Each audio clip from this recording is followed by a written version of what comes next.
Hello, anxiety. Uh, I have a fan on high in the background to try to block out the noise upstairs. But I'm experiencing some pretty extreme anxiety, which I haven't felt in a while. And I don't know, my heart doesn't feel like it's functioning right. And I don't know, it's very depressing just waiting around for shit to go wrong. I am seldom disappointed though, because shit has a tendency to go wrong when it comes to me. But I don't know. I just took I have been taking. I'm supposed to take 30 milligrams of Valium a day, 10 milligram doses 3 times a day. And I haven't been taking that, so I just took a 10 milligram Valium, which means I would have took 25 milligrams of Valium today, and a gabapentin to try to get the anxiety under control, take the edge off of some of the pain with the gabapentin. I don't know. I am extraordinarily discouraged with my whole situation. Tomorrow, I'm going to buy one of those old people mobility scooters to try to get out of here because I think part of it might be cabin fever, but I think I did feel my heart. Well, I know I felt my heart screwing up and acting weird, but it went back into rhythm. I'm in rhythm right now, I can tell. But 5 times going out of the rhythm and getting your heart shocked. At some point, I think a person should get to wave a white flag if they've had enough. Or like they get to, they throw in a towel in boxing. I mean, if this was a fight, they would have stopped it a long time ago. Uh, but I still have a couple of things I want to do before I check out. So I had a good morning. I mean, I had a productive morning. I don't know, I did about 55 minutes of reading on the audiobook I wanted to finish, and I was piecing other parts that were already done together. And I spent a long time doing that. I just don't feel right internally. Like, part of it might be anxiety, but usually I can feel when my heart's screwing up. But I've been on here. I know anorrhythmia. Actually, have a video on here of me in arrhythmia and then going to the hospital, or like no, right before I called 911, and then I have a video of me returning from the hospital after getting my heart shocked, and not letting them keep me in the hospital. But which reminds me, I should take some baby aspirin or something to thin my blood. I don't know. I'm just highly discouraged, and um, at some point it just seems logical. You know, that's what you got to watch out for. It just seems logical. It's like, why am I doing this? And especially when your friends aren't your friends, and it's just that there's not. I don't know. It's just like not a lot of well people around me, and since I'm going through benzo withdrawal, I am not a well person, and I could use some well people around me, but I don't have any. And yeah, like, I don't know. I'm supposed to be recording this. This is, recording this process. But this is like a year. This is like over a year of this, me making these videos and going through this. And I know it takes a long time. Uh, and it's just times like this that are discouraging, and I'm already like frail. I already got like major health problems on top of it. So um, yeah, after a while, the big sleep gets pretty tempting. I have to admit, but that's what I'll do is I'll get sleepy. I get up early these days, so I got my sleeping schedule the way I want. It's like 9 p.m. here or thereabouts. So I'll get sleepy in like a half, not a half an hour, but like an hour. Not from the volume. That won't put me out. Volume doesn't seem to put me out anymore. Uh, Nothing seems to put me to sleep anymore. Um, I don't know. You just go through some bad patches with that. That's all.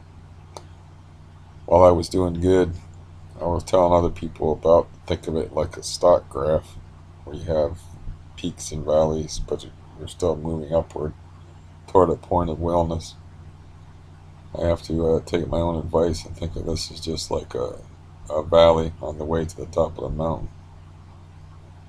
But yeah, it's easier said than done when your heart is, you just don't trust your heart, you know. It's like I'm so sick of hospitals. And like I said, I had my heart shot 5 times in my life, like 4 times in the last, I don't know, since I moved here. So that's been the last 9 years. It's been 8 to 9 years since I moved here because I moved here in 2010. Um, yeah, I'm just in one of them low points, you know. Uh, I don't like the video that I made, or the last video that I made where I talked about the boat, the interior of the boat being ruined. I'm not going to like this video very much when I look back at it. You know, tiny man, just my heart just feels weird, and I don't know why. See, that's the thing about it, is like, what am I doing wrong? You know, and it could be that I'm doing nothing wrong, and it's just fated this way. Yeah, I'm cool with the whole passing on to the next realm thing and all. I'm not cool with just the, being sickly, going to hospitals, making appointments, then that's your whole damn life and stuff. I mean, I don't know. I figure sometimes I figure like I've seen enough of life. And like I haven't gotten to ride all the rides and see all the sights, but I've seen enough. I don't really need to see anymore. Um, I don't think it's this suicidal ideation thing they talk about either. Um, 'Cause when you're withdrawing from benzos, I am after all still on a benzo. It's not Xanax. Um, yeah, you get dark times like this. I don't know. You know, sometimes you can't talk your way out of it. So I could make one of my marathon videos and talk about this or that or the other. I'm more or less reporting my state of mind, which is bleak. You know, if I can get through the night and wake up in the morning, because I like mornings for whatever reason. I mean, I feel like hell in the morning, but I like mornings. I like it's peaceful around here. I guess is why I like it. I like I won't have a baseball game to watch, but I like to watch baseball in the morning. And I just like mornings. And I still have my book I can work on, and that I'm working toward finishing. Um, but yeah, man, this whole thing, like this whole bad heart thing. I don't know. You know, I yeah, it's a terrible thing. Um, to worry about that all the time. But I got my call from the Cleveland Clinic today, and of course they're not going to do the surgery without seeing me. And I asked the lady on the phone, I'm like, well, wouldn't it be logical? She's asking me to get all my X-rays and MRIs and all my information and bring it with me to an appointment. And I said, well, you know, I'm going to get surgery anyway, so wouldn't it be more logical just for me to send in the X-rays? I don't need to be there, you know, so I have to go to Medina, You know, it's a fair distance away from here, and I have to have the stress of getting ready for another appointment in a strange place and arranging transportation, and that's all I seem to do anymore. Is I never leave the house, never leave this room hardly, except for to go to appointments, and that's not a doable situation. Um, yeah, I'm claustrophobic to boot, you know, but I can deal with like enclosed, like a small room like this. I can deal with it if I'm the only one in the room, so I don't feel claustrophobic when I'm in my own little space here. This is a very small room, and it just gets depressing when you have so little control over your situation, and so little control over your own body, and you're at the mercy of things like a bad heart and stuff. And I've never really seen, I haven't seen any future for myself for like a very long time. So I really haven't had a future. So it's not a matter of that. I mean, I just have things I want to do. That's not really a future. That's not something to look forward to. There's just certain things that I want to do before I expire. And uh, one of those things is I put a lot of effort into writing a novel that I think is pretty good, and I want to read it and just put it on YouTube because stuff stays on YouTube a long time, and it's an interesting form of an autobiography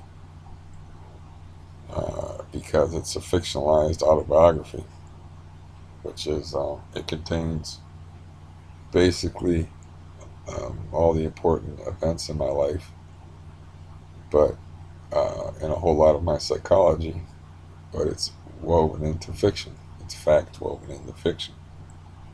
So, um, yeah, yeah, this sucks, man. Never know when you're gonna feel like this. But anyways, this is already 12 minutes. Um, I made my appointment with the April Fool's joke, where I remade that appointment for like the 23rd because I haven't been feeling well and I just don't want to go in there. And I'm gonna buy a scooter anyway. I think I have enough gabapentin to last me if I want to keep taking that crap on until I go see that dude, anyways. Which my primary care provider already prescribed that for me, so he'll prescribe it for me again. Um, I see no reason to go back to pain management because they don't. They did a test and said it was inconclusive on whether I have CRPS, but the lesion on my leg seemed to tell me that I have CRPS. So, you know, so they really can't treat me for CRPS because they're not 100% sure I even have it. And they would have to do invasive stuff anyway. And, I don't want to get cut no more. And, I don't know. I can understand people missing me since I'm such a charming fellow, but sometimes I feel like, um, there's a book called Cannery Row by John Steinbeck where this guy commits suicide in it. And John Steinbeck, speaking through a character, said that a person's right to commit suicide is inviolate, meaning like it's a law you can't violate. It's like a person's right to like, yeah, I had enough. But I don't really still really don't want to do that to other people because I am such a charmer. No, I'm not. I just have a few people that think I'm interesting or care about me, like very few. And I have people that are like just so messed up in the head that well, that's all documented on here as of Schadenfreude Sunday. where, the guy is supposed to be, or used to be my best friend.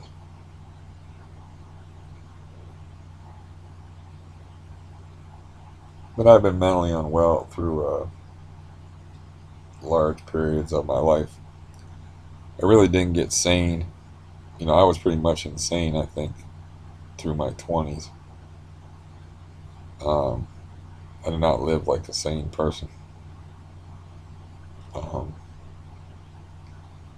which, if you know my history, there's a reason for that. It takes time to get over the kind of trauma that I went through uh, before I reached the age of 18.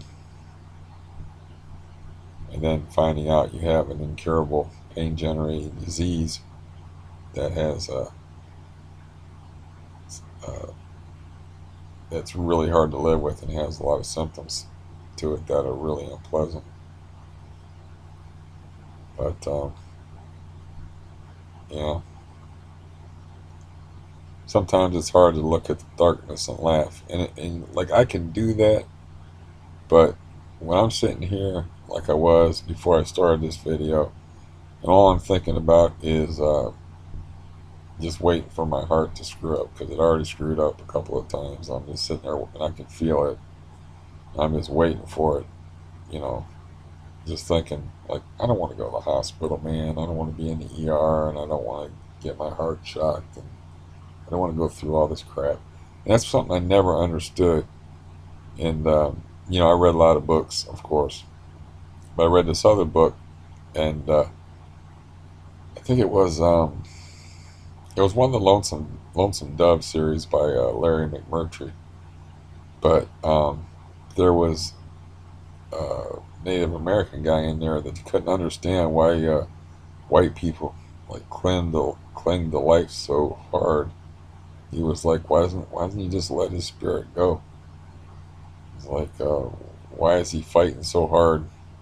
That he's actually um, getting his leg cut off to save his life, or it had something. I don't remember the circumstance of the book, but that's what he said. He's like, why doesn't he just let his spirit go?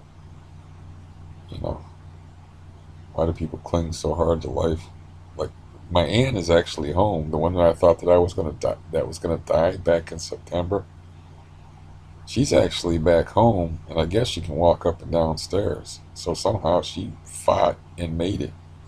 And she was in intensive care, and I couldn't even begin to tell you all the heinous, horrible stuff that she went through. And you know, it every, pretty much everyone thought she was gonna die, and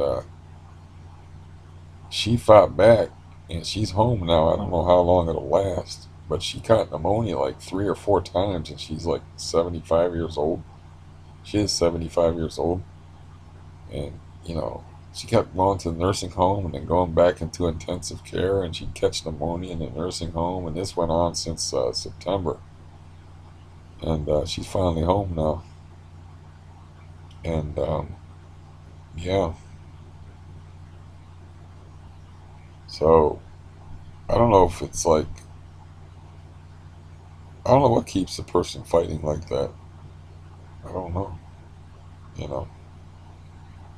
Maybe it's like when you reach a certain point, you feel in your gut that whatever the next uh, tier to existence is, whatever to use like more colloquial um, language, um, whatever happens when we die.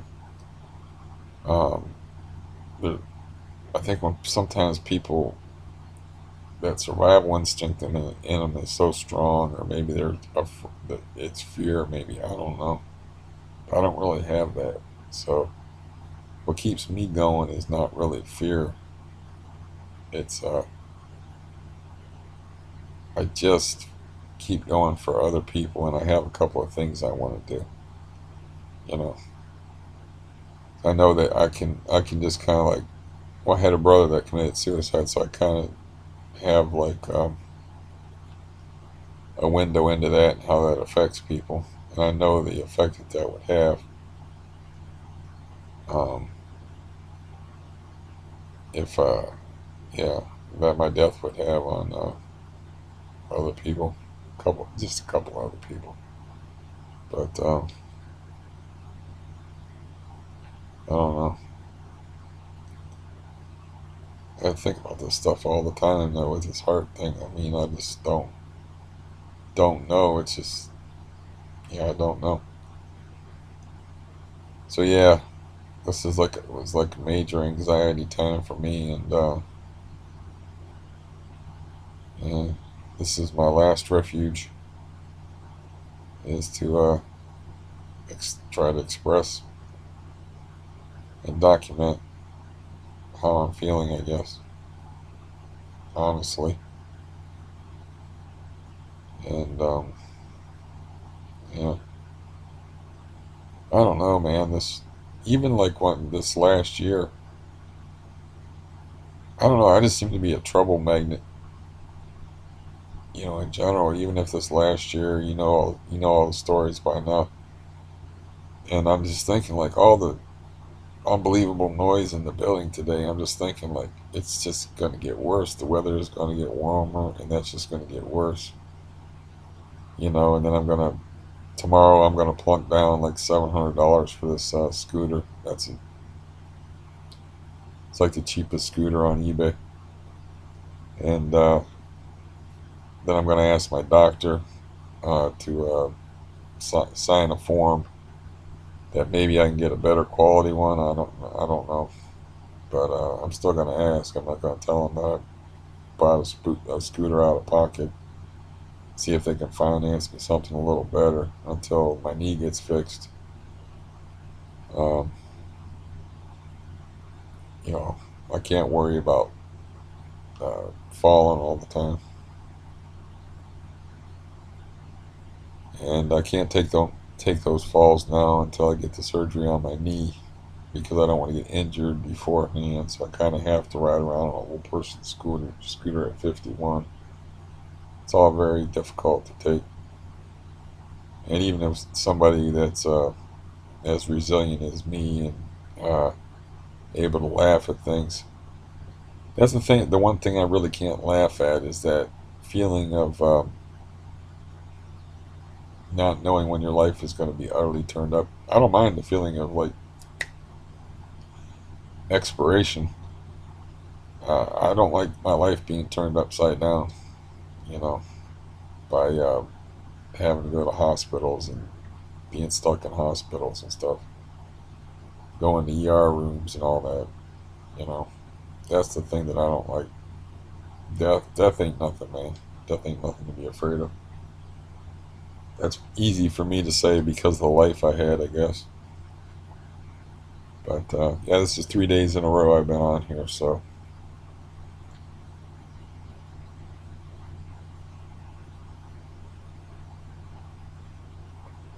yeah, I don't really have anybody I can talk to about this kind of stuff because they won't listen, or they'll change the subject, or they can't hang. Um, the only guy, like I said, the only guy that will go all the way down to the bottom of the well with me uh, in my real life, not my cyber existence, is an alcoholic. So you know, which he's a good dude, but he wouldn't have no trouble with me calling him an alcoholic. He calls himself an alcoholic, so he just kind of accepts that about himself. Um, but you know, he has that alcoholic trait of like saying the same thing. So it's interesting for me to try to have a different conversation with him. And I'm like, well, I can't talk about that because he'll say this. I want to talk about these serious things with him, but I'm like, you'll have these pat answers to like, you know, yeah. That one novel I wrote's pretty interesting because it talks about that kind of thing. Where, yeah, if I could read better, yeah, I should read that one. I got a couple of them, but I'm working on this one. Maybe that's what maybe if I feel like I'm going to expire like this, it's like maybe I should just put my own novels up and make sure they're up before I die. But before I went into psychiatric unit, uh, the January before last, um, I gave my novel to somebody, and I think they have my therapy desk, but I'm not sure. But I haven't got an email back from when I told them that I had that therapy desk with the confidential, like I was supposed to have confidentiality, and then I gave it to this other person, and I think it's at their house, and I haven't heard from them. It might just be lost. I mean, I don't know where it's at or anything like that, but it's like I haven't heard from that person since I told them that I just went ahead and put that on the internet. It's like I went ahead and put that on YouTube under another account, and just censored out a couple of names and just left in all the gory details, which were you can't cover a whole life in 144 minutes. Um, but I tried to stick to like um, some of the basic horrors of it, some of the really bad stuff. Um, you know, the darkest stuff. Not the trimmings, not the little parsley, the steak. Yeah, the rancid, fetid steak in the middle of the plate. I tried to like just stick to that, and leave the side dishes of rotten potatoes and rancid corn and the rest of it alone. That's been my life. Yeah, this has got to be a lot of fun to listen to, huh? Yeah, it's difficult to try to be eloquent or even express yourself well and in an expeditious fashion, in a smooth kind of way. I wonder like how rehearsed people's videos are when they're on here, and they're just are like really are people really like that they can just like elocute like that and just let the words fly and not have to think about them. Now writing, I used to be able to write like a motherfucker, man, good writer. But as far as like talking, I gotta pause, and I gotta take time to think about what I say and the import of it, and think about the audience, and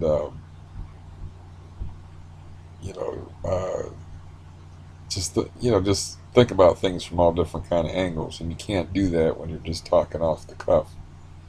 So a lot of times when I watch these videos and they're off the cuff, I'm like, man, this is brutal.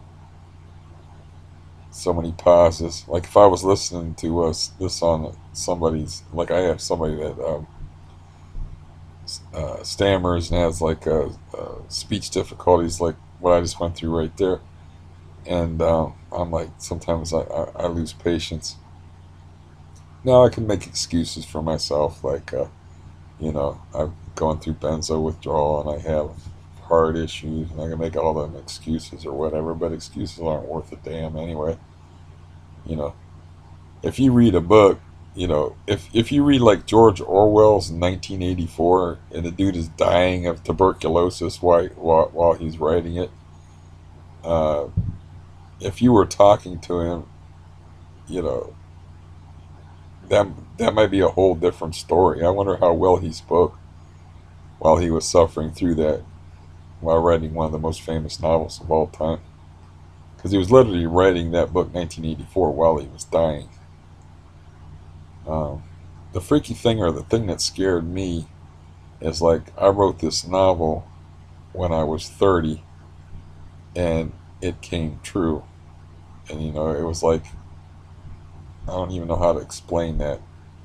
I don't have enough time to explain that. And I certainly wouldn't be able to explain it in a way that would be um, concise, easy to listen to. Like,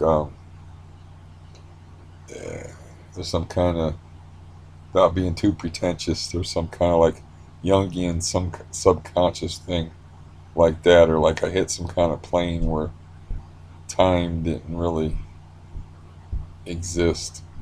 I mean, and I don't know, it scared the shit out of me. Then I started writing this other novel, and it got even like freakier and scarier. And it's like, actually, it's one of the reasons why I quit writing fiction. It was kind of scaring me. Then, like, I wrote this novel, and like, I was like a hopeful 30-year-old when I wrote it, but I wrote it from the perspective of a burnout, cynical uh, guy in his 50s. And here the fuck I am. Man, I wish I was healthy. I could do something special with that novel. With the internet, oh man, I could call it the Three Faces of Steve. All my references are going to be old man references, but it's an interesting novel. Um, but I wouldn't want to spoiler it. But yeah, I could like memorize it, do it in sections, and adopt different personalities and have a really good time with it. If I was had all that youthful energy and health, maybe that's something to get well for. I don't know, or try to come out of these hideous doldrums. But I just can't trust my heart anymore, and I don't know how bad the CRPS is getting. I mean, I got a band-aid on my stomach. I'm not sure what is going on there. It's like if I'm getting another one of these lesion things. And now my schedule is, I thinned it out a little bit, but my schedule is difficult, you know. Um, yeah, family's difficult, schedule's difficult, everything's difficult. Um, but what a situation to be in, though. But I'll spend like over half of my money on this scooter thing and see if I can get out and about. And that helps get my head straight, or helps like get my stress level down, because that stress is a killer, man. And you're already under a great deal of stress if you're messing around with benzo intake and trying to get off of that stuff. And I got the heart issues on top of it, and I'm hoping to stay out of the emergency room tonight. Frankly, that's my goal. You know, uh, I don't know why anybody would follow me, like, and watch these videos, man. I mean, it's depressing on this side of the fence. I don't know what this is to look at. Because one guy did say it was kind of fascinating. And, like, what did he say? Let's see if I can remember what he said exactly. I think he said something like, "What you're talking about a catastrophe that happened. So what part of your life isn't a catastrophe?" I don't know. That's the sad part about the whole thing is, like, I'm pretty much at peace with myself, and I can enjoy um, just being, just existing, if my body isn't torturing me, if people aren't bothering me, and if I'm not worried about going into the ER. And then I see all these people that are healthy and just miserable, and I wonder about that. Like, could I open up a seminar and teach equanimity to people? I saw the dude that has PTSD on the porch here the other day, and I'm like, man, I wish I had it to give, where I can sit out there and talk to that dude. He served in Afghanistan, shot at people and got shot at, I guess.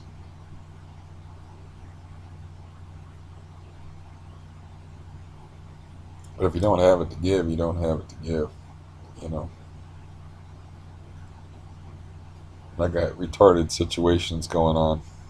or Down syndrome situations, whatever would be more politically correct. I remember Norm Macdonald was playing around with that and got in trouble.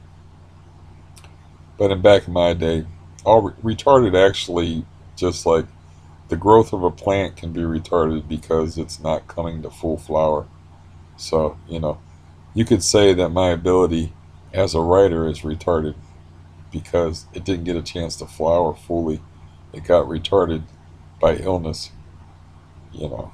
But people are just such odd creatures that they play these silly games with political correctness and oh, you can't say these words. You could say these words, and back then, back in my day, but no, you can't say them now. You know, I'll never say that I'm specially abled.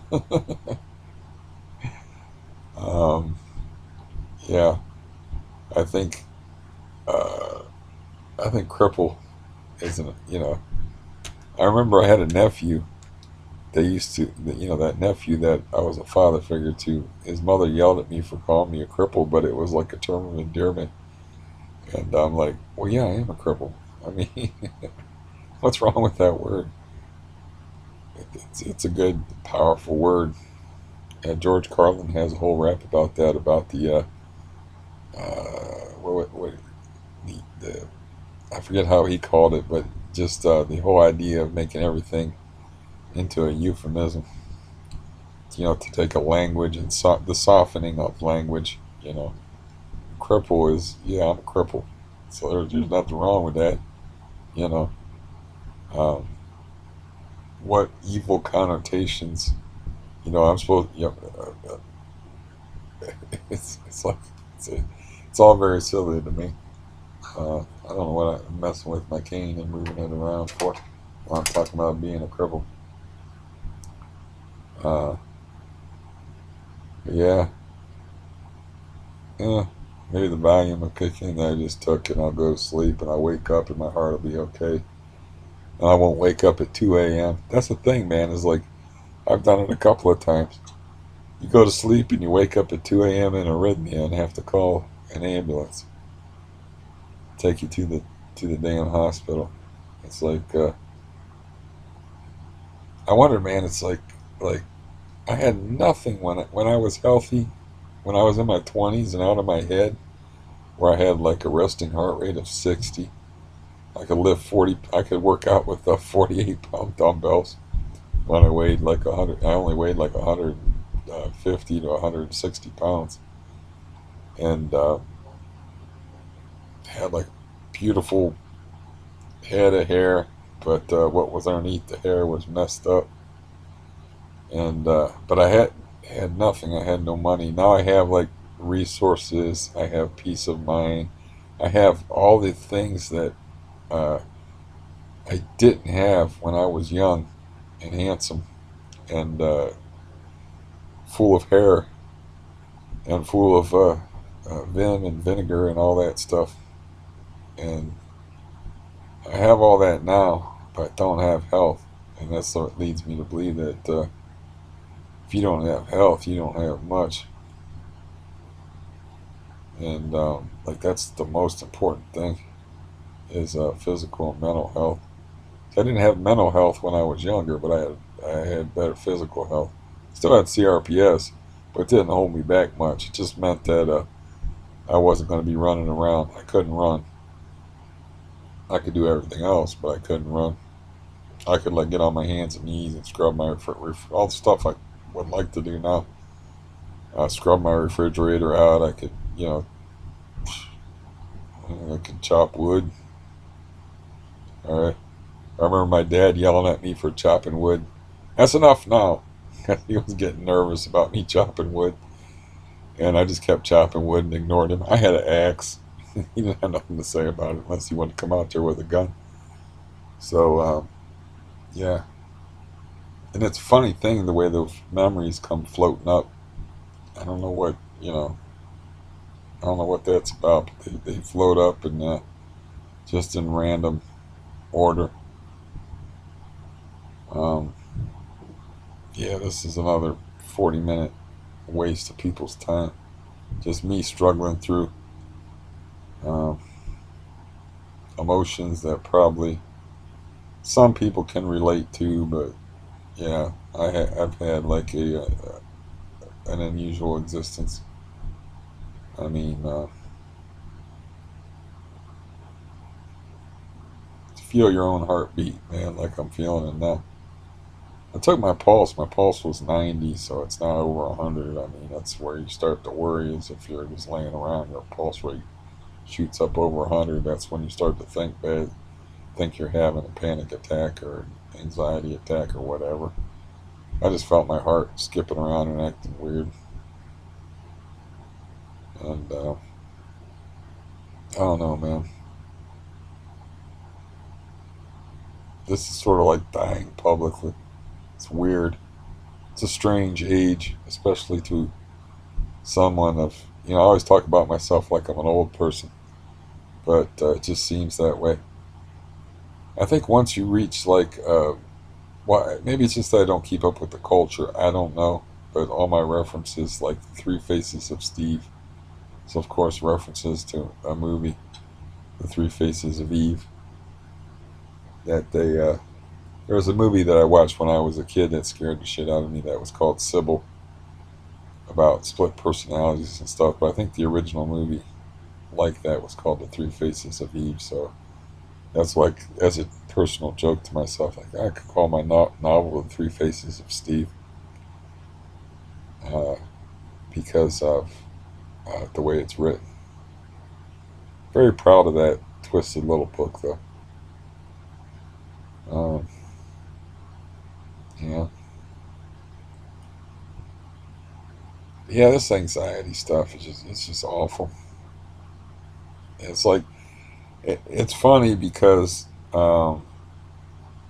just because of my nature. I mean, you saw me on here in AFib, or if you haven't seen it, I'm actually in here on AFib with I don't know what my pulse rate was because I didn't take it, but like I was literally telling you, I'm going to call the ambulance. I got to go get my heart shocked, and then I went and got my heart shocked, and then I came home and I still had the hospital band on, and I had a bandage where the IV was in and everything.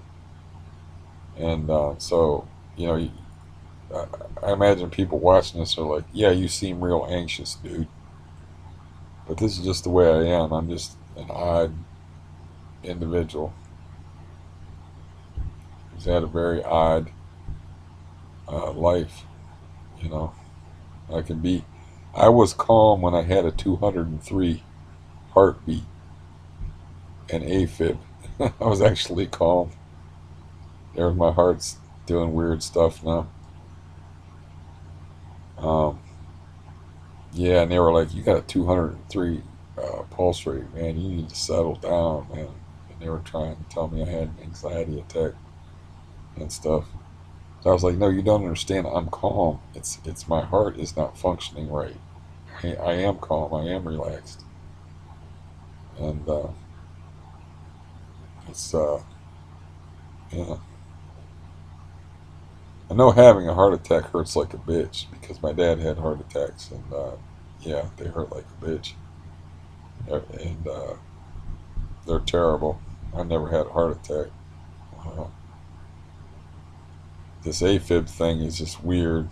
It's just dangerous, and it's like disruptive to your mental health, and it disrupts your life because you end up having to go to the hospital and talk to idiot medical people. And at least the lady on the phone today agreed with me that it didn't make any sense unless she was just playing along, but she sounded sincere. She was like, "Yeah, that doesn't make any sense." It's like, they know they're gonna operate. Why do they need to see you? It's like, they probably just need to see me because they want to make some money. Because if they did all these tests on me already, it's like, why would they need to see me? What are they gonna see from the outside of my knee that they can't see from the inside? They got X-rays, they got MRIs, they got ultrasounds, and I got to go through a stressful appointment and go to Medina, which I've never been to before, and go to this other city, and of course have a bunch of stress before it. April's isn't shaping up to be a fun month. And then I got to contact that one person I'm talking about that I kind of think she's not ready to get help anyway. And, ask her if she, I'm just going to ask her flat out if she wants to go in with me to try to seek counseling on the 11th when I go into Coleman Professional Services. I said it was Coleman Outreach, but I think that's another branch to them. I think that's the branch that rents apartments to meth heads. Um, the noise upstairs. I mean, I don't really have any place to go anymore, though. That's the thing that's really even sadder. Like, where am I going to go on my little scooter? Go to the park, just ride around on it. The house that that's the whole reason I moved to the city is to be close to this guy, go fishing with him on this boat that he let the inside rot out on. Um, and that, I just did. I guess people change, man. I don't know, or maybe it's just was me being naive. But it's like the people that I thought I knew best, I didn't really know them at all. Um, yeah, uh, yeah. I lost since I moved here. It's like I'm more or less lost um, three people that I was close to that just because I didn't really know who they were, or they changed, or maybe they dumped me because I'm too depressing, or I don't know. I refuse to give up on the idea of my own likability, though. I have certainly given up on the idea of my own photogenicness. Uh, yeah, and uh, I don't really feel like an abrasive personality. I mean, I don't know, but man, things. This is like, yeah, it's gonna be rough. This is a rough thing. I mean, what the hell? People can watch this or not watch this. It's 47 minutes. It doesn't really matter to me. I mean, it's just part of the process I'm going through. And I had hoped, you know, so it really makes me angry. And I know there's this other guy on here where they treated him worse. And it's like, it really makes me angry that, like, all I had to do was get the proper treatment for this benzo thing at the start, and this would all have been over. Even before this, I had the whole meth house squatter situation, this shit would have been over because I wasn't feeling good, mind you. I didn't feel good, but I was getting by on a quarter milligram of Xanax a day in April. But then I had to go have a surgery because I wasn't allowed to manage my own life. I had to go have an oral surgery, which meant I had to updose. And then I got kindled. And then, comes around to May, and then May was rough. And then, like, hell, I had it written down on the chart, but I'll see if I can do it from memory. And then May, I took 23 half milligram pills of Valium, or Xanax, last May.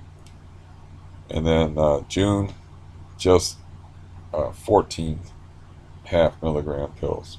That's 7 milligrams to get through a whole month. Then the next month, July, I took like 23.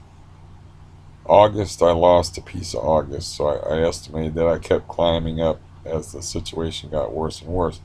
But my point that I'm trying to say is, like, if this was managed properly at the beginning, and they gave me Valium and weaned me off properly, I don't think this would have, I don't think this would have turned into the ordeal that it has been and continues to be.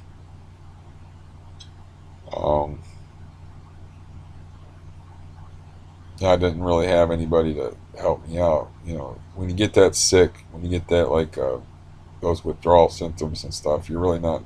You need help. You kind of like, you know, living alone and not having people you can trust to take care of you. It doesn't work out too well because I didn't feel like I could find another doctor, and I didn't have a care source manager. Like they have a manager person now that could have helped me out, and I wasn't hooked up with Coleman. And you know, the lady at Coleman actually acts like a case manager sometimes and tries to help me out. So I could have got some help, but all I had was the one doctor who was the brilliant guy that decided to cut me 50%. Oh, about 20 to 25 days before I had to have oral surgery. So, you know, that's frustrating. But then I listened to this other guy's story on here where, you know, he's still suffering bad, and they, you know, he was dropped off faster and didn't have any, you know, connections, or maybe he was just an upstanding citizen and didn't do what I did and find volume on the street to try to ease the withdrawal symptoms. Or maybe he fell into a different category as far as how it affected him. But yeah, I don't know. Maybe I'll go back and listen to this, and maybe it'll put me to sleep. But fair is fair. If I'm feeling that bad, and I'm supposed to be documenting this stupid experience that I'm having, you know. But really, this hasn't. It's evolved into something else. You know, it was supposed to just be about my struggle with benzodiazepines.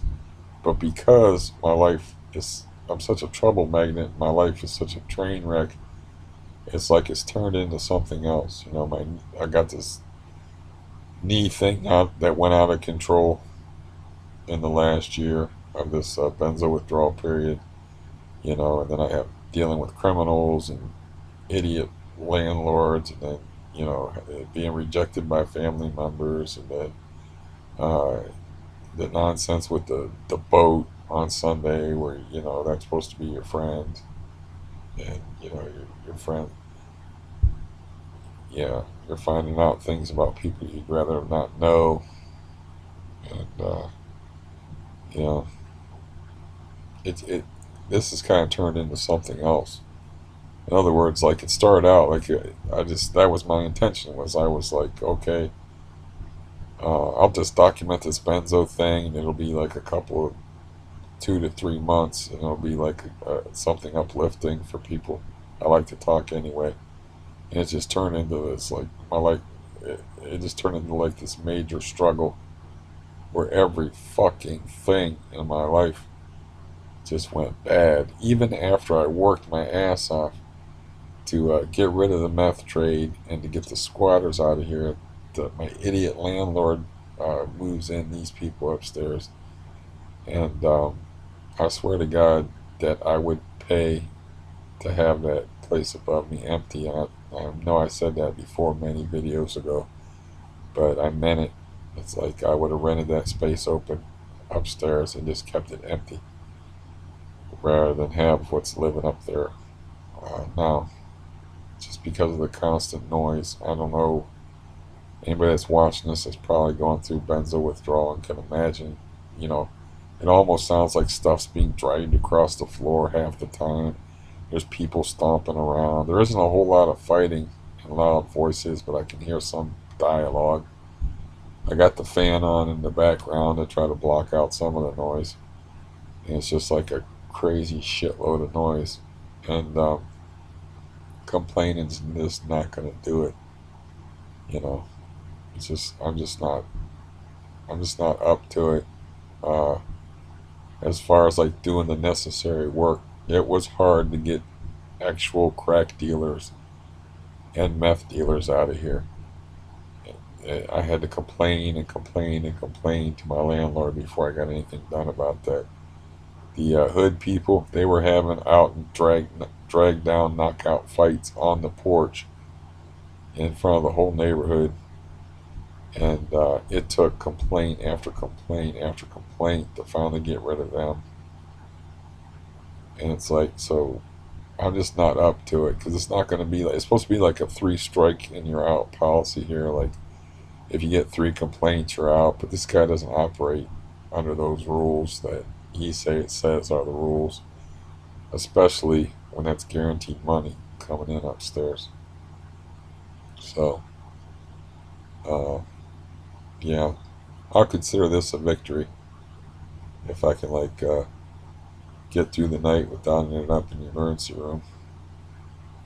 But yeah, I'll order the scooter tomorrow. It'll probably take God knows how long to come. Uh, $6.99 free shipping, $700 free shipping. Uh, so Lord knows how long it'll be that I'll still be trapped in here. But it's April, so the weather's going to start getting nice around here, and I don't know. I don't know. It's like, it's almost like I like a large amount of time to myself, but you can't be by yourself all the time. You end up talking to yourself on the internet, and yeah, but I can't talk to the people in my life because they do that emotional shutdown thing. Because if you're talking about problems like the problems I have, you know, and you're touching some nerve or some touchy spot in them, it's change the subject, get off the phone, and you suffer that rejection. And you know, and maybe I should just like get out on a scooter, go find some old people to talk to. That would feel useful at least, because I'm a pretty good conversationalist. I mean, after all, I can have a pretty good conversation with myself. Imagine if I had some help. But that's about 10 o'clock on the dot here, and almost a full hour on the video. So I just wanted to report the mess that I was tonight as far as having that anxiety. And I've been marking it down with my benzo chart when I feel anxiety, and, marking down pulse rates and stuff. It's like I'm having a lot more anxiety. But yeah, my anxiety is certainly grounded in reality, unfortunately. Um, that doesn't mean it isn't amped up by the benzo issue. But what are you going to do? I'm sure this video wasn't very entertaining. I always try to be entertaining. And but yeah, like I said, man, this started out to be something different. This started out, now I'm like doing like a public struggle for survival on the internet, you know, to where you even got drama like machetes involved and stuff, and like uh, just, you have video of me going through arrhythmia where I could die and then going into the hospital. And then me coming back from the hospital, there's video of me on here where I'm like practically hyperventilating, and I don't know I didn't take my pulse, but I had to push my electric bike home because it failed on me from the doctor's office. I had to push it a third of a mile in like 80. I think it was pretty nice out that day, actually 70s. So this has turned into something completely different than what I had anticipated it being. Um, I did not mean to get into all this personal stuff, and I did not mean for this to go where it went. It was just supposed to be like me talking about what's the benzo thing. And what that was like. And I actually had thought, like, that would be like a 3 month thing, like 3 months, and I'd be off of it. And then since I started my withdrawal on March 18th, you got March, then you got to April, that's 1 month, to May. So by June, it was actually going on schedule that way, because by June, I took 7 milligrams of Valium to get through the whole. Not, why do I keep saying Valium? That's what I'm taking now. I took 7 milligrams of Xanax, 14 half-milligram pills over a 30-day period. So I was on my way off of it, and then all hell broke loose, thanks to my Christian landlord. I don't know what you call a Christian like that. We're like, everybody deserves a second chance to screw over good people that live in your building. But that's what he was always telling people. He's like, I'm just giving these people second chances. He's like, what about the good people in the building that you're fucking over while you're giving these assholes second chances? Because my neighbor looked up this guy's record, and he's like, this guy's like a 3-time loser, man. He's got an arrest. He's got like 4 or 5 arrests in his history, and he's did time and stuff. He's like, why is he renting to this dude? He, and that was my neighbor over here in the wheelchair. He said he looked him up on the internet, and sure enough, man, that was the guy that was that apartment turned into the meth den / squatter's paradise.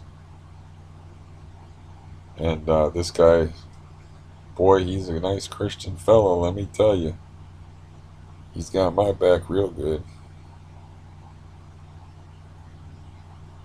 I ain't even gonna bother complaining to him about anything in this building anymore. There's no point. Just like he doesn't raise the rent. Now, if he starts to raise the rent, then I'll have to complain. But he doesn't raise the rent. I should get him to lower the rent. Actually, I don't keep cats in the house anymore, so I'm paying that $25 extra for pets. But I'm paying $4.25 a month for rent, and I came in here paying $3.95. And then when he bought the building, he was just, let's call it an even 400. I think it was offensive to him, the idea that somebody was actually paying rent in a decent neighborhood in a decent apartment for $395, where they only had to pay the electric and all the other utilities were paid. So I think the number offended him, so he tacked on an extra $5. Uh, yeah, I gotta save some of my voice if I want to work on my audiobook in the morning, if I have a good morning. But yeah, I was very distressed, and sometimes this calms me down. And I think you know, I still don't feel right. I just feel off. You know, it's hard to explain if you don't have a heart issue. You just feel off. You feel that wrongness inside you. And yeah, I mean, I'm not talking about like when you feel the blah, blah, blah, blah, blah, the arrhythmic beats of your heart. I'm talking about like a general feeling of wrongness, like there's something wrong inside you. And of course, that could be benzo-induced anxiety, but the arrhythmia that I had earlier, that's not. Yeah. So it could be that I'll have no more arrhythmia the rest of the night. I'll be fine in the morning. But yeah, my anxiety's been pretty bad lately. Now I have a couple of difficult appointments to go to, and I don't know if they'll tell me when I go in to see about my knee on the 19th. So I don't know if if they'll give me a surgery date then or not, to where I can get surgery on my knee and start some kind of rehabilitation process. But in the meantime, I have CRPS, so you know this should have been taken care of earlier, because it's just totally played hell with the CRPS as far as like I don't know if I'll ever be able to walk like I could before. because I don't know. I have to think back to when I was younger, but that was when I was younger. You see, when I was younger, I was in worse shape than I am now, but I was able to fight my way out of it. And I used to think that, like with CRPS, you can't really tread water. You have to move forward, you have to work, and you have to work, and you have to work. You can't just tread water and then advance. You know, you can't stay the same, you'll sink. You know, you had to work, you had to push, you had to exercise, you had to walk. So, I'm not 20 years old anymore. Each of us has a certain amount of life inside us, I think, a certain amount of vitality, and I don't know how much more of that I have left in me. I guess I'm going to find out because that knee's going to need rehab, and you know, I could go to the Cleveland Clinic and maybe they could refer me to somebody there that could help me with the CRPS. I could try to being optimistic about it, but right now I'm just making another hour rambling, desperate uh, video. I'm just desperate to try to find some way to alleviate the anxiety and the misery of my situation through words, because words are kind of my thing. I don't know if you've ever tried to do anything like this, but to speak uh, from the heart spontaneously, at the same time having restrictions about what you can say and what you can't say, because you have to think of it as speaking to the world, even though you know only like very few people are going to watch this. But it's going to be out there, and if something strange could happen, say if I could get like famous for being ripped apart by five grizzly bears, and somebody shot it on a phone, had video of it, and put it on Facebook, and I got famous somehow. I have to think of it like that. And but yeah, just think about how hard that is to do, to just speak off the cuff, non-rehearsed, and speak from the heart, and just not tell bullshit and tell stories. Just say like, this is how I feel. This is the way things are with me, and it's a hard thing to do. And there's other people I've seen do it on here, and some of them I think do a better job than I do as far as expressing themselves in a more time efficient manner, for one thing. Um, but yeah, I'm just trying to distract. A lot of this is just me trying to distract myself from, like I said, the horror of the situation, which is just bad. You know, it's just bad. And yeah, I don't find any humor in the heart thing. There's no humor to be found in it. You know, um, I can find humor in that guy wrecking my boat, and that sail going through. He's trying to sell a boat with a foot of water inside the boat for me. Thanks, guy. I can. I actually am going to see that guy on Thursday, because I'm going to. That's my brother's birthday, and I asked him to give me a ride down there so I could drop off a present for him. So that ought to be interesting. I want to look in his eyes and see what's there. You know, I wonder. If that was me, I would feel awful. I'd feel like making restitution somehow. But yeah, I don't think that's going to happen. I don't know. That will be interesting though, to look in his eyes. It's like, because I told him, man, about the broken promises that he made, and now he like wrecked my boat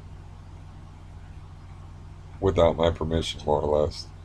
It's like it'd be interesting to look in his eyes and see if there's anything there. Like I've said, like The last time I saw my father alive, he wouldn't look me in the eye, um, because of the things that he had done. And I tried to look him in the eye, but he wouldn't look me in the eye, so I didn't bother talking to him. I didn't say, like, why don't you sit down and we'll have a talk. You know, I could just see that, man, when you see a mix of emotions on someone's face like that, of just this principal one being shame and fear, and it's your father, and you see just mainly shame and fear. That's the last image you see of him. Yeah. Sometimes things like that stay with you, like the look on someone's face. So I remember I was talking about my older brother being an alcoholic, and according to him, my aunt is the one that got him started going to bars and drinking and stuff. So I remember being in the car with them, and she said, "Look what I got for you," and laid down a 6 pack and said, "6 little Budweisers." And I could see them looking at the beer with such a look of like hate, longing, fear, loathing. It was just like such a. I'll never forget the look on his face.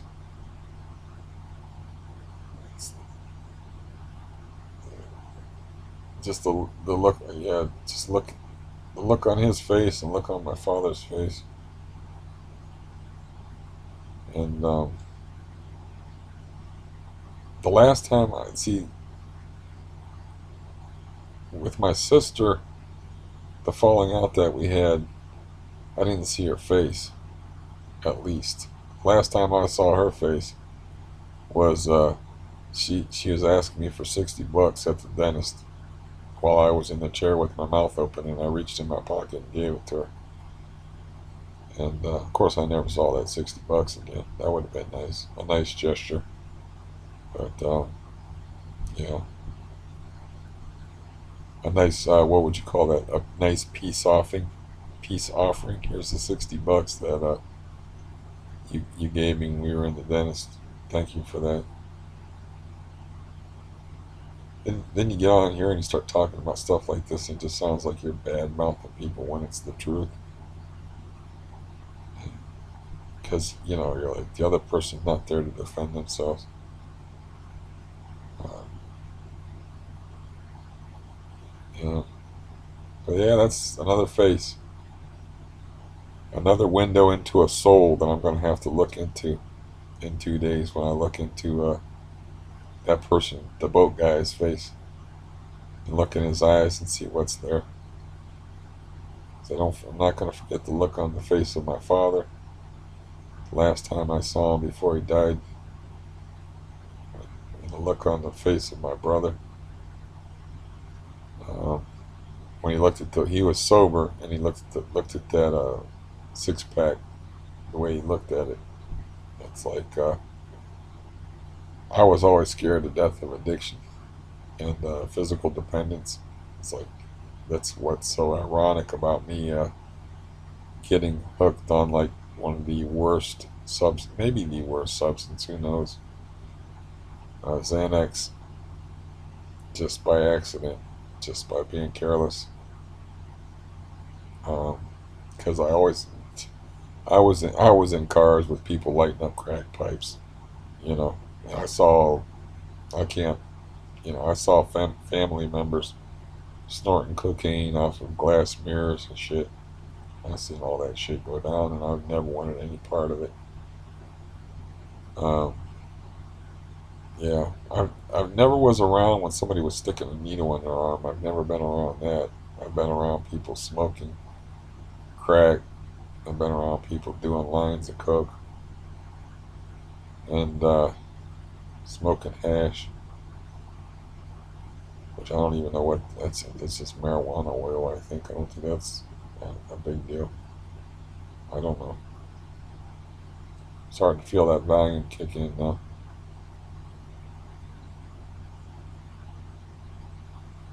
I don't know what to tell you. You can look in my eyes and you can see if there's anything there. So I'm talking about looking in the faces of other people's eyes. You think there's any fight left in this person that you're looking in right now? The eyes being the window to the soul. It's like, can I go through this knee rehabilitation while I'm going through withdrawal? Get a scalpel taken to my knee. Try to learn how to walk all over again for the third time while living in this prison, in this difficult circumstance I'm in. Do you think that I can do that? I hadn't, like I said, I hadn't intended on making some kind of struggle, like a fight for survival, and like a public fight for survival on the internet. It was just supposed to be about the benzo thing. It wasn't supposed to be about all my health issues, and living circumstances, and criminals, and all this other stuff that leaked in, and family relationships that turned sour and dissolved. And everybody, once you reach a certain age, has to live with some very hard things. But the hardest thing for me to live with is like not being around for my mother. Because my mother did love me and take care of me. So that was a really hard thing. That's the hardest thing of all. My dad, he deserved to be taken out and shot, frankly. Um, Even though he tried to be a good person. But yeah, like I've said a billion times, man. If somebody punches you in the face and they're not in the right mind, and breaks your nose, and a person punches you in the face with intent, there may be a difference in the eyes of the law. If there's not a difference in the eyes of your nose is still broken if you get hurt by a mentally unwell person. So, you know, but with my mother was, man, when I think about it, I can't even go into the suffering that that woman went through. And I'm not talking about like after she got into dementia. I'm talking about before she got into dementia. And I don't think the people in the family have to actually let themselves think about that, because it's tricky sometimes to put yourself in another person's shoes to that degree, to where you're like, yeah, this is what this was like for them. And then I wasn't there um, for her. I was there for her caregiver, and I saw her before she died briefly.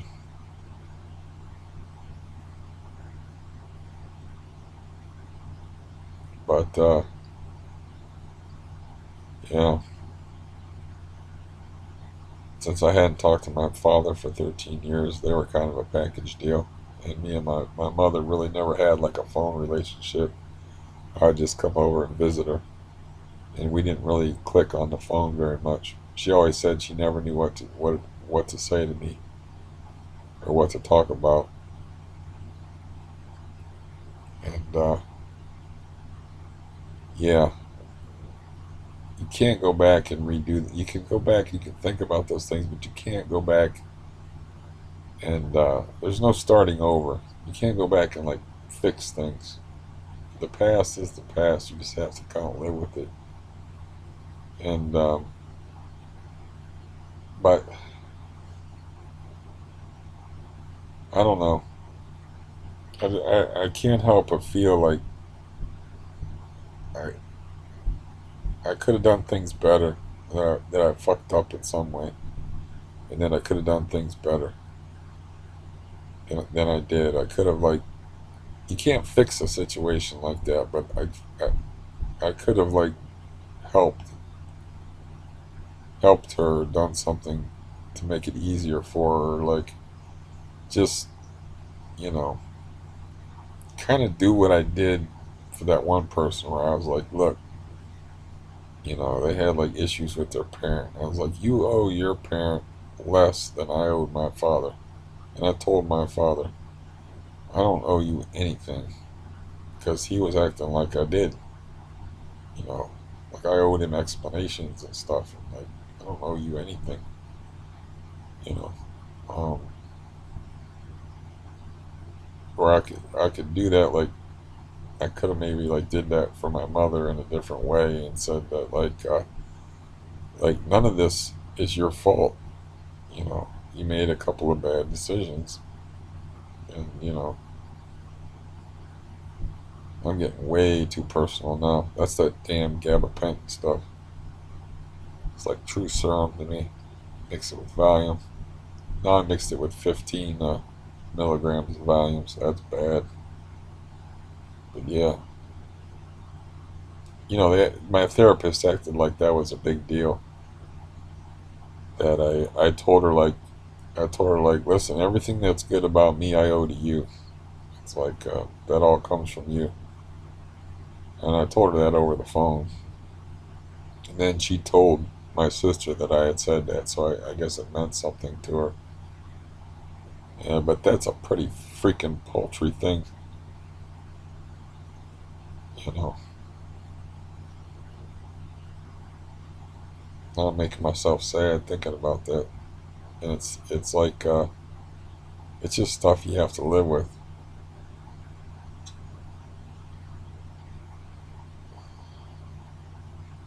Sometimes you just get put in bad situations where it's like a no-win situation. But and I still can't help feeling that way, like just feeling like I could have done something different. I could have done something better. I could have made things easier for her. She had suffered through so much and was such a cheerful person. Um, and then to slide into dementia and the years and years of suffering.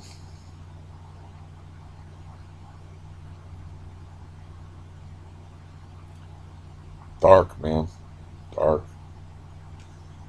I've seen plenty of darkness, and I've just seen plenty of faces where people are just lost. You look in their eyes and they're just lost. It's almost like I don't believe in demons and that kind of thing. I think people create them and get taken over by them. Um, there's a wonderful TV show from the 70s called Kung Fu that had a beautiful episode that was explaining that how this guy created his own demon. I think people create their own demons, and um, these patterns. I don't know. I don't have enough brain power left right now to think about that, even to get it straight in my own head and articulate it as far as like how I feel about that. I feel there is something to that. You can see it in people sometimes. You can look in their eyes and you can see, like I could see it in my dad sometimes, like where he didn't want to be doing what he was doing, but he wasn't the driver. He wasn't in charge, you know. I could see that, like you know, it's sort of like demons is a poetic way of saying psychological sickness in the form of a mental pattern that people get into. And I don't know. I don't know where I'm going with this. This is a very long video. I was just in a very dark sort of mood. So um, my voice is starting to hurt. I probably won't be able to read in the morning. I got nothing else to do but talk, and that's just fucking sad. There goes my heart again. Talk and be afraid. Talk and be afraid and try to endure. Uh, and try to find reasons to. Yeah, me, I'm kind of curious about the big sleep, what's on the other side. And yeah,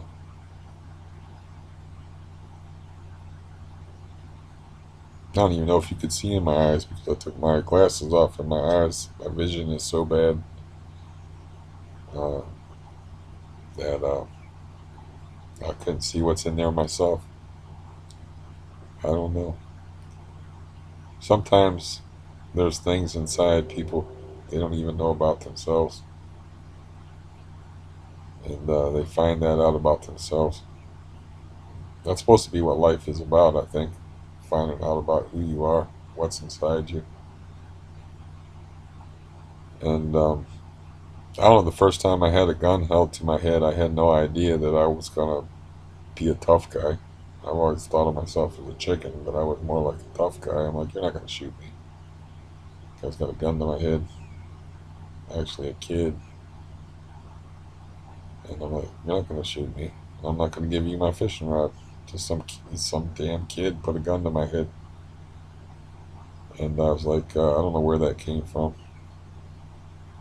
A lot of times, um, religious people would call it like being in the spirit. And I think Native Americans had a different way of looking at it.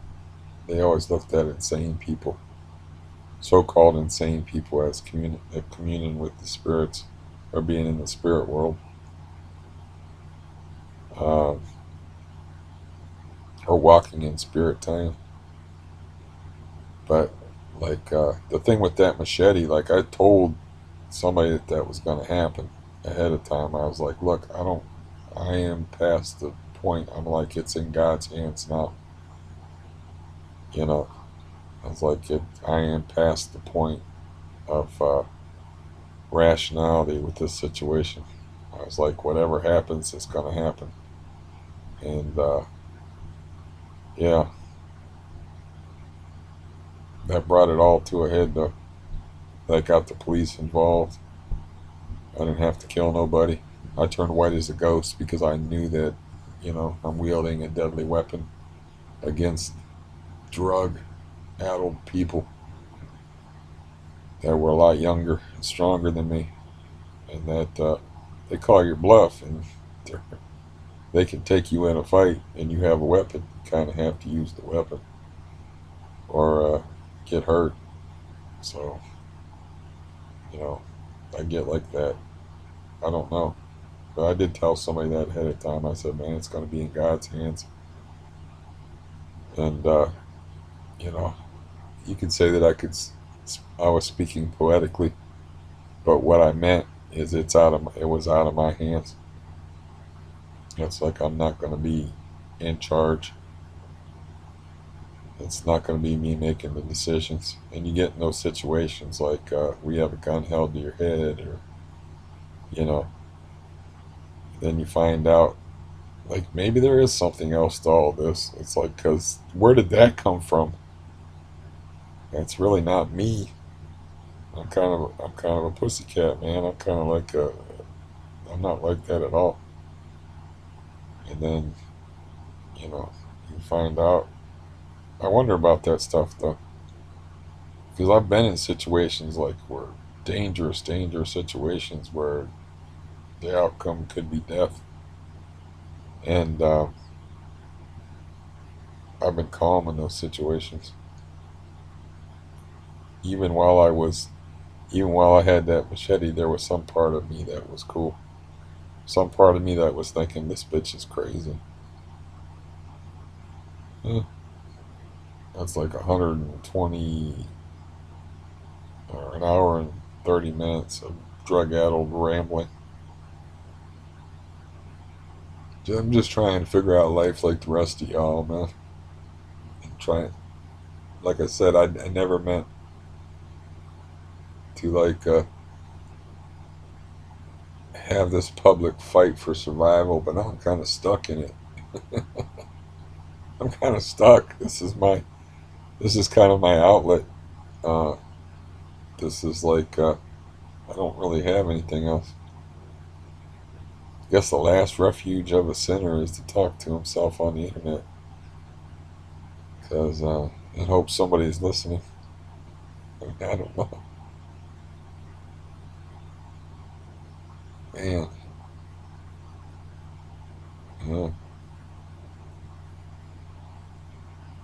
No, it just goes to show you, man, that man plans and God laughs. Because yeah, that's what this was supposed to be in 2 months, 3 months series of videos. Maybe 15 videos of 15 to 30 videos, maybe, of me conquering the benzo thing. And it turned into like everything just going wrong.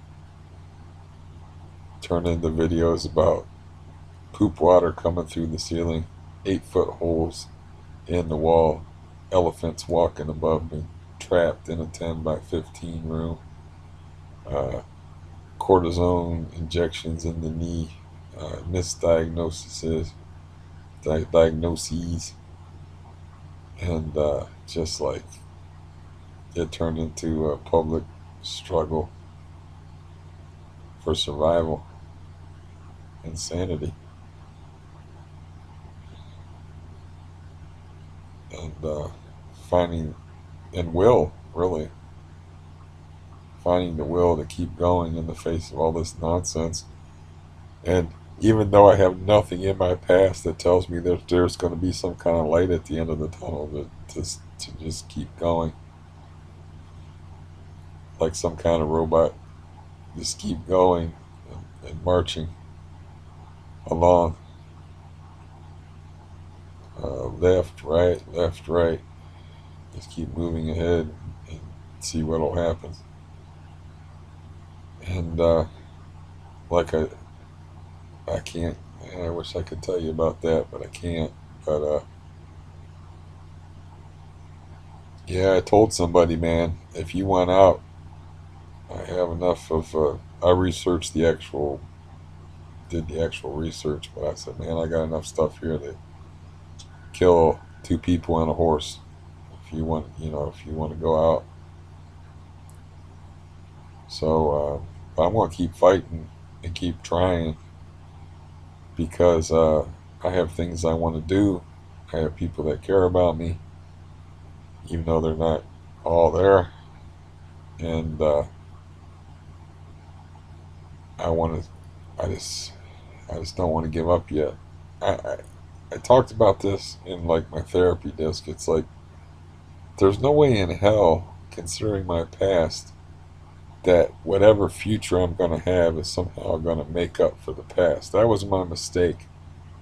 Is you know, it's like I was thinking like, well, if I waited until I fell in love and then like got the real thing and then expressed myself sexually, like it would be so powerful and such a wonderful thing to me that it would make up for surgeries, uh, having pieces cut out of you, having screws drilled in your head, and you know, there's nothing that's going to make up for all this, man. The only thing left that I have that I can do is be selfless and like uh, there's nothing left for me personally. I have to derive satisfaction from selflessness and uh, not be ashamed to put myself on the internet for an hour and 34 minutes and not be ashamed um, to be me and um, put the I have a couple of projects I'm working on, but one of them is like the thing that I studied most closely in my life. I'm not well enough to work on it. I'll go back and look at it and see how far I got on it. But to do it right, that's one thing. It's like I compromise with the book I'm gonna do. I mean, I'm doing the best job that I can with it, but it's just not my thing. But this other thing is of a different nature. It's of a completely different nature, and I want to do that right, because that's kind of my life's work. and it's going to be like a 7-part series. I have to get well enough to do it, but my things keep going wrong, and I can't do it, and I can't do a good job of it if I'm all fucked up. If I'm in too much pain and I can't work hard to do it. That's kind of why I'm doing the audio book. Is like I want to be doing something. So I'm doing this audio book, and I'm like today I was piecing together pieces of it, and I'm like, well, I could edit this out, and it's like just a brief little stammer. I'm like, that would be easy to edit out if I could remember how to use that. I can do that on YouTube Editor really well, but I got to do this in this Movavi program. I'm like, I don't remember how to do this, and so I'm like, nah, don't be a perfectionist, man. Just do the best job you can, and you'll never get done. But this other thing is really important to me because I don't know, I put 30 years of my life into it as far as researching it, and um, yeah, that thing is really important to me, and I want to really do a good job on it. I'm like, I don't want to be George Orwell. I don't want to, you know, I don't want to be all fucked up, and I don't know, I don't think I can be George Orwell. I don't think I can be all fucked up and on the way out, worried about my heart and all this, worried about my leg, and I don't know how much pain he was in physically, but when Stephen King got all busted up, he's like, I don't know if I'm going to ever be able to write again because I'm just in too much pain to concentrate and to sit for that long. And that's kind of like where I'm at. Um, so yeah, I guess I just if I it the fucked up thing is like if I wait to do the stuff that I want to do until I'm well, I might never get well. This uh, little muscle inside my chest here, it might not, you know, stuff all might get unfinished if I wait. But if the knee surgery is successful and my heart improves and my situation improves, you know, then I can do the work. Um, Guy I consider a cyber friend on here was telling me I should write a book of my life story, and I'm like, I don't even really remember my life all that well in any particular order to do that, and I just have fragments and pieces. And besides, it's like that is not an easy thing to do. Writing that takes a lot of concentration, and it's kind of hard to concentrate when you feel like you're being boiled in oil with the CRPS. I used to call it being roasted by invisible Apaches. That's how I used to describe it. I was doing my Native American research, so what the hell?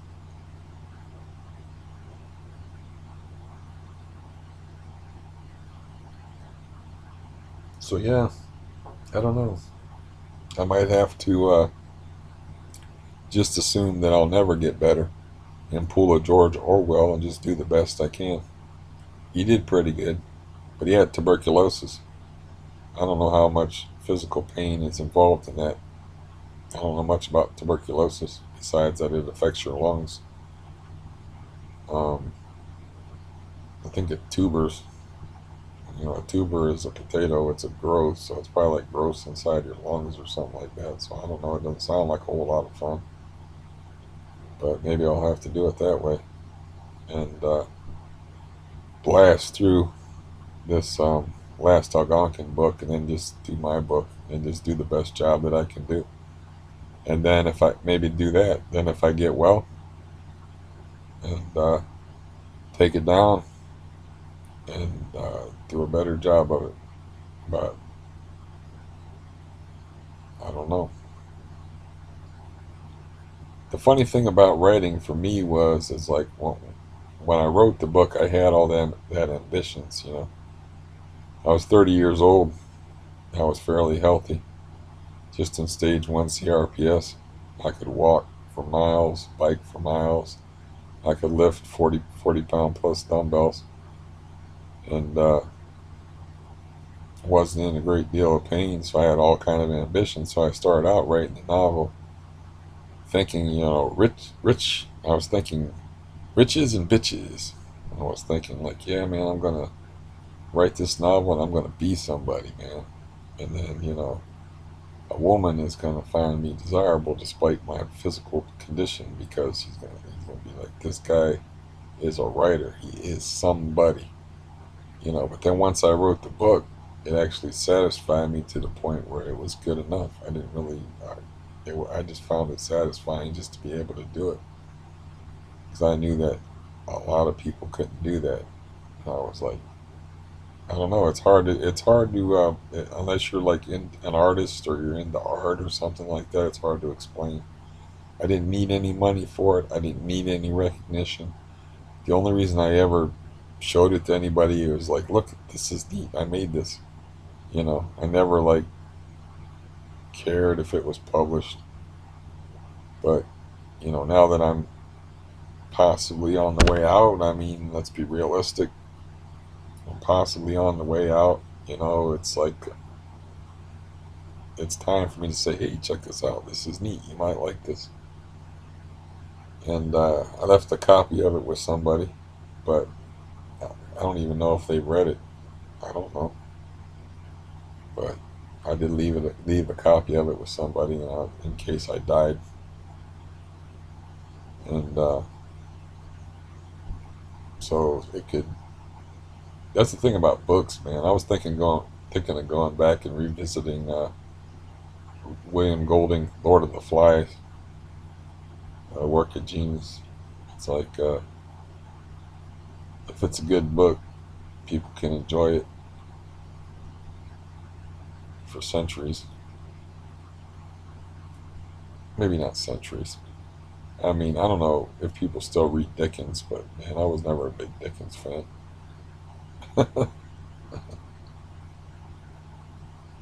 But people can enjoy it like 100 years from now. Since that's going to be my only offspring is my novels. How much longer can he prattle on endlessly about instead of me, myself, and I guess it would be he, him, and something else. What would it be? He, him, and Steve. Steve, Steven, and Stevie.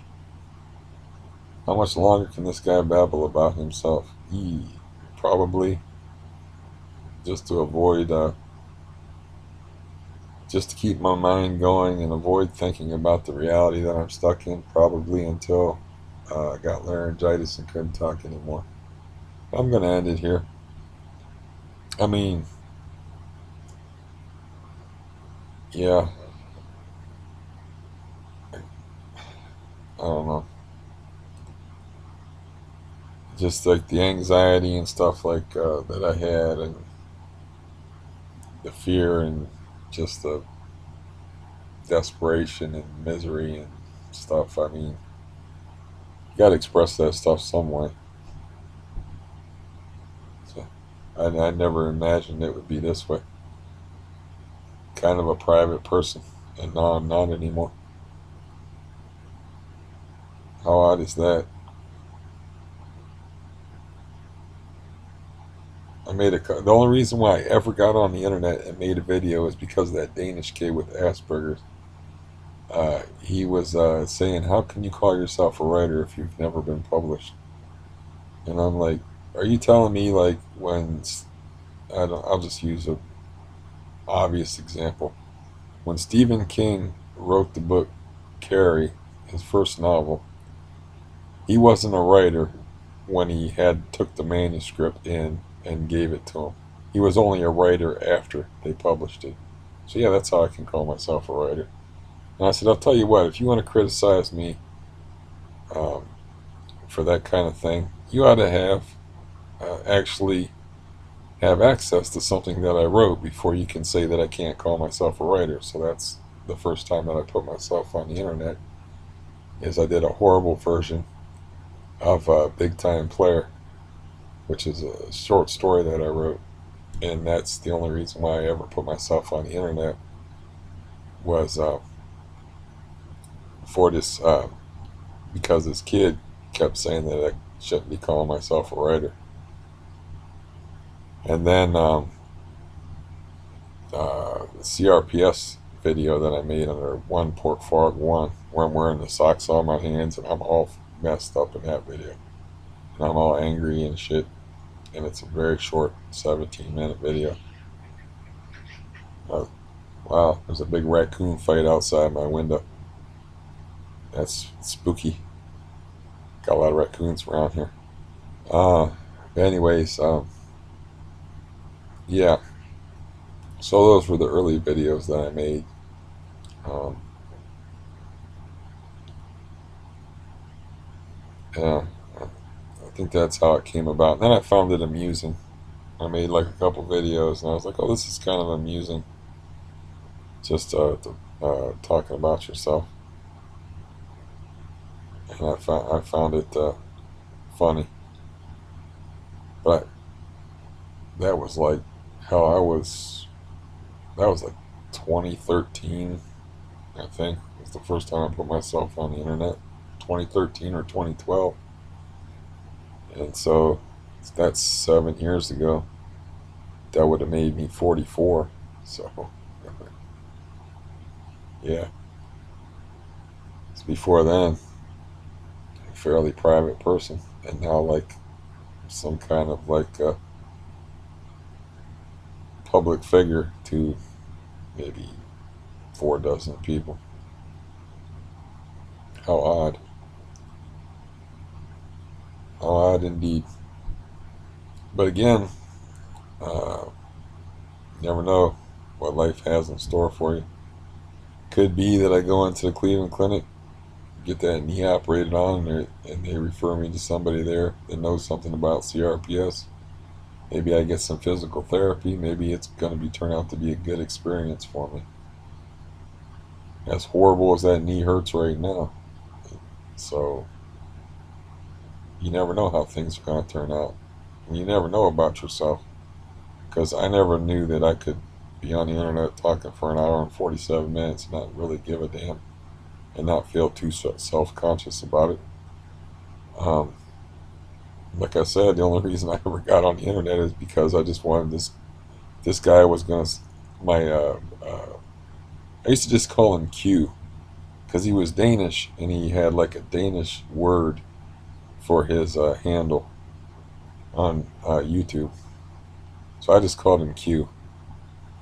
But he was a 27-year-old postgraduate Danish student that had Asperger's, like for real. He really had it because I looked up the symptoms, and he had all the telltale symptoms, and he admitted he had it. It wasn't like, you know, yeah, it was. Yeah, he didn't like admit it right away, but he admitted that he had it, and yeah, that was the only reason why So he's to blame for this hour and 48 minutes now that we're doing here, and my throat just freaking killing me. Uh, me not wanting to go away, me not wanting to leave you, because if I leave you, then I have to be with me, and yeah, being with me right now is kind of scary. Just hoping to get through the night in my bed and not in an emergency room, because it's cold in them places. Cold, and those people are heartless. Alrighty, I want to go back, and I'm actually going to look at this and go to sleep to it. I don't know. And I make no apologies for my long-windedness and for talking this long, because nobody has to listen to it. And yeah, but if you did listen to it, I thank you for hanging in there with me. And if anybody that finds whatever I'm doing here with this public struggle of mine helpful, then that also, again, makes me feel good. But at the same time, I have to thank them. I have to thank them for letting me help them. I don't know. Oh, man. I'll see you the next time I need you, I guess. Goodbye.